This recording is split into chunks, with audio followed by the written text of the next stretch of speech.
Dans un village isolé niché au cœur de la savane africaine, vivait une jeune femme nommée Séphina, connue pour sa grande générosité et son sourire chaleureux. Elle était l'âme du village, toujours prête à aider ceux qui avaient en besoin. Mais derrière son sourire se cachait un lourd secret que seule la vieille conteuse, Mama Dunia, connaissait. Chaque nuit, Séphina s'isole dans sa modeste hutte, à l'abri des regards. Elle ne dormait presque jamais, car à minuit précisément, quelque chose d'extraordinaire se produisait. Sa voix prenait une mélodie divine, capable de guérir les âmes les plus tourmentées.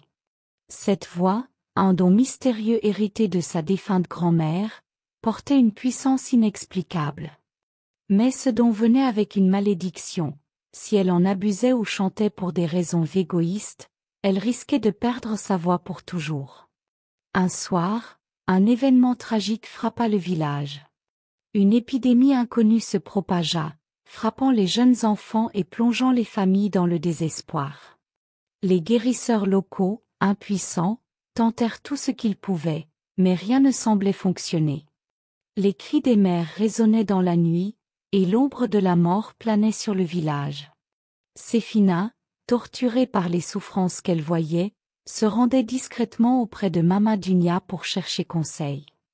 La vieille femme, assise près du feu vacillant, lui dit « Ton chant pourrait les sauver, Séphina.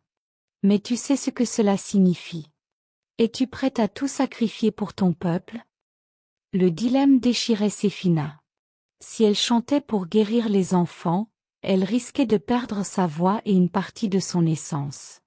Mais si elle ne le faisait pas, elle ne pourrait pas vivre avec la culpabilité de leur mort. Après une nuit de réflexion, elle prend sa décision. Au lever du soleil, Séphina se tint au centre du village. Les habitants, intrigués, se rassemblèrent autour d'elle. Elle leva les mains et commença à chanter. Sa voix, douce et pénétrante, semblait venir d'un autre monde.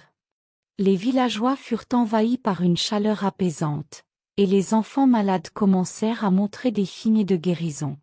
Certains reprirent leur souffle, d'autres ouvrant les yeux, et bientôt, le village entier était en effervescence. Mais au moment où Séphina termina son chant, elle s'effondra au sol. Quand elle essaya de parler, aucun son ne sortit. Elle avait tenu sa promesse, mais la malédiction s'était accomplie, sa voix était partie. Le village, en pleine célébration de la guérison miraculeuse, comprit rapidement le sacrifice de Séphina. Les mères pleuraient de gratitude, et les hommes se mirent à bâtir un monument en son honneur. Séphina, bien que désormais muette, n'exprime aucun regret. Elle avait sauvé ceux qu'elle aimait, et cela valait tous les sacrifices.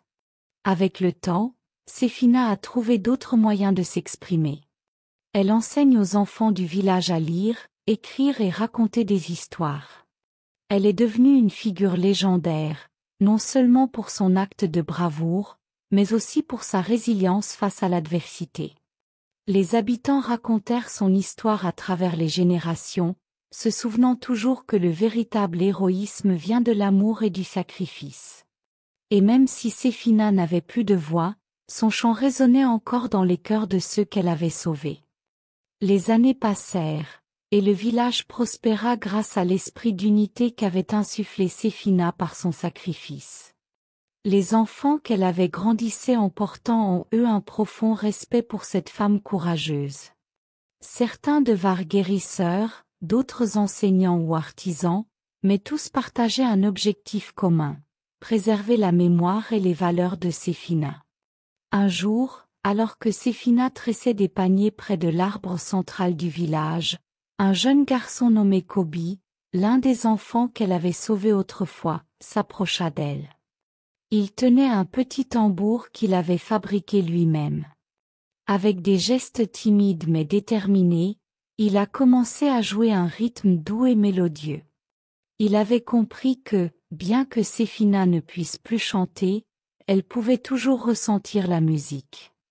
Inspirés par Kobi, les autres enfants du village commencèrent à apporter des instruments simples qu'ils fabriquaient: des tambours, des flûtes en bambou, et des calebasses remplies de graines. Chaque soir, ils se réunissaient autour de Séphina, jouant de la musique qui reflétait leur gratitude et leur admiration pour elle. Bien que silencieuse, Séphina participait pleinement, tapant doucement des mains et partageant des sourires avec ceux qui l'entouraient.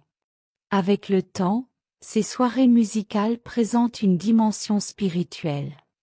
Les habitants du village affluaient pour écouter ces mélodies, qu'ils appelaient les chants silencieux de Séphina.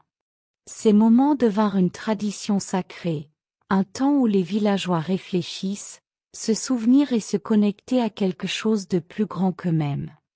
Un jour, un voyageur venant d'une région lointaine entendit parler des chants silencieux de Séphina et décide de visiter le village. Ce voyageur était un griot, un conteur itinérant et gardien de la mémoire. Après avoir assisté à l'une des soirées musicales, il fut profondément touché par l'histoire de Séphina. Il exigea la permission de partager son récit dans d'autres villages et royaumes, car il croyait que son histoire pouvait inspirer le monde entier. Avec l'accord des anciens du village, le griot voyagea loin et raconta partout l'histoire de Séphina, la jeune femme qui avait sacrifié sa voix pour sauver son peuple. Les échos de son histoire atteignirent même des royaumes puissants, où les rois et reines décidèrent de soutenir les villages isolés, offrant des ressources pour construire des écoles et des cliniques. Séphina, bien qu'humile, ne chercha jamais à tirer gloire de tout cela. Elle continue sa vie simplement, enseignant, souriant et guidant les jeunes avec une sagesse silencieuse. Mais un jour, alors qu'elle s'asseyait près du grand arbre au coucher du soleil, elle sentit une brise douce caresser son visage. Elle ferma les yeux, pour la première fois depuis des années, un son délicat s'échappa de ses lèvres, une note, claire et pure. Les villageois, témoins de ce moment, crurent qu'il s'agissait d'un signe. Ils comprennent que, bien qu'elle ait perdu sa voix pour un temps, l'esprit de Séphina, son amour et son courage, résonneraient à jamais dans leur vie. Le temps passa, et lorsque Séphina quitta ce monde, elle laissa derrière elle une légende. Le grand arbre sous lequel elle aimait s'asseoir devint un sanctuaire, et chaque année, les villageois s'y réunissaient pour chanter, jouer de la musique et honorer sa mémoire. Séphina, la femme aux chants silencieux, était devenue une étoile dans le ciel des cœurs. Sa lumière ne s'éteindrait jamais. Des décennies après le passage de Séphina dans ce monde, son village s'était transformé en un lieu de pèlerinage. Des visiteurs périodiques de contrées lointaines pour entendre parler de son histoire et assister à la cérémonie annuelle sous le grand arbre sacré. Ces rassemblements, bien plus qu'une simple tradition, étaient devenus un symbole de résilience, d'amour et de sacrifice. Parmi ces pèlerins se trouvait une jeune fille nommée Amara, lieu d'un village frappé par des conflits incessants. Elle avait grandi en entendant parler de Séphina et espérait trouver des réponses à ses propres luttes. En arrivant, elle fut accueillie avec chaleur par les habitants, qui partageaient librement leurs récits et leur héritage inspiré par Séphina. Lors de la cérémonie, Amara sentit une connexion profonde avec l'histoire de Séphina. Elle observe comment les villageois, malgré les épreuves qu'ils avaient traversées, rayonnaient d'espoir et de solidarité. Inspirée, elle se mit à réfléchir à la manière dont elle pourrait transmettre ces valeurs dans son propre village. Après plusieurs semaines dans le village, Amara a décidé de retourner chez elle avec une nouvelle mission, rassembler les siens pour reconstruire leur communauté, tout comme Séphina l'avait fait des années auparavant. Elle emporta avec elle un morceau d'écorce du grand arbre, qu'on lui avait donné comme symbole de force et de sagesse. Avec une détermination nouvelle, Amara entreprit de bâtir des ponts entre les factions divisées de son village. Elle raconte l'histoire de Séphina, en utilisant son exemple pour montrer que le pardon et la collaboration pouvaient triompher de la haine et de la peur. Ses efforts commencèrent à porter leurs fruits, et petit à petit, son village retrouva la paix. L'héritage de Séphina continue ainsi de se propager, non seulement à travers son propre village, mais dans des communautés de plus en plus nombreuses. Sa légende est devenue un symbole universel, transcendant les frontières et les générations. Des artistes peignirent son image, des conteurs écrivirent des poèmes sur elle, et des musiciens composèrent des chansons inspirées par son sacrifice. Mais ce qui restait le plus puissant, c'était l'impact silencieux qu'elle avait sur les cœurs. Un rappel que l'amour, l'altruisme et la résilience pouvaient transformer même les situations les plus sombres en lumière durable. Et ainsi, sous le ciel étoilé de la savane, les chants silencieux de Séphina continuèrent de résonner à travers le temps, portés par ceux qu'elle avait inspirés à croire en la beauté de l'humanité. Des années plus tard, le village de Séphina était méconnaissable. Il était devenu un centre de savoir et de paix, attirant des gens du monde entier désireux d'apprendre l'art de la résilience et de la guérison émotionnelle.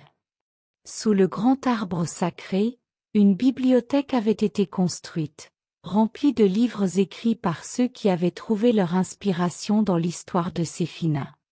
Un jour, un petit garçon s'approche d'une vieille femme assise sous l'arbre. Ses cheveux gris encadraient un visage marqué par le temps, mais ses yeux brillaient d'une chaleur apaisante. Il demanda avec innocence: « Grand-mère, est-ce que Séphina reviendra un jour ?»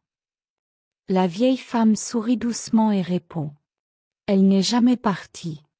Elle vit en chacun de nous, dans nos actes de bonté, dans nos sacrifices, et dans les chansons que nous chantons sous cet arbre. Tant que nous racontons son histoire, elle sera éternelle. » Le garçon hocha la tête et courut rejoindre ses amis, tandis que la vieille femme regardait les branches de l'arbre danser sous le vent. Elle se rappela les nuits où Séphina guidait le village, muette mais lumineuse, un phare pour ceux qui cherchaient l'espoir. Ce soir-là, sous la lumière des étoiles, les habitants se rassemblèrent autour du feu pour célébrer une fois de plus la mémoire de Séphina. Les enfants jouèrent des instruments, les conteurs partagèrent des récits, et les anciens chantèrent des mélodies anciennes. Mais au milieu de ces festivités, une douce brise passa, et pendant un instant, ils entendent cruellement une voix lointaine, claire et apaisante. C'était comme si Séphina, dans sa forme immortelle, leur rappelait qu'elle veillait toujours sur eux, guidant leurs pas et insufflant du courage dans leur cœur. Ainsi, l'histoire de Séphina ne trouva jamais de fin, car elle vécut dans chaque acte de compassion, chaque rêve réalisé, et chaque génération qui grandissait avec l'héritage de son amour inébranlable.